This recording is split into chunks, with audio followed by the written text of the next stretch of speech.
This free step-by-step video comes to you directly from Haynes, creators of the world's best repair manuals. Fix your car or truck the right way with our accurate and reliable information at your side. You can complete more than 200 jobs on this vehicle when you purchase the complete online manual at Haynes.com. Tail light bulbs, body-mounted replacement.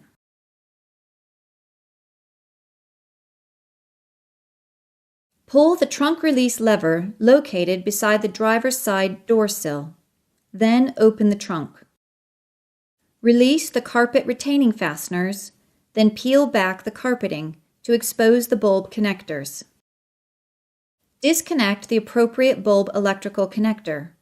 Then remove the bulb holder by rotating it counterclockwise and pulling it out of the housing. Remove the bulb from the holder by pulling it straight out. Push the new bulb securely into the holder.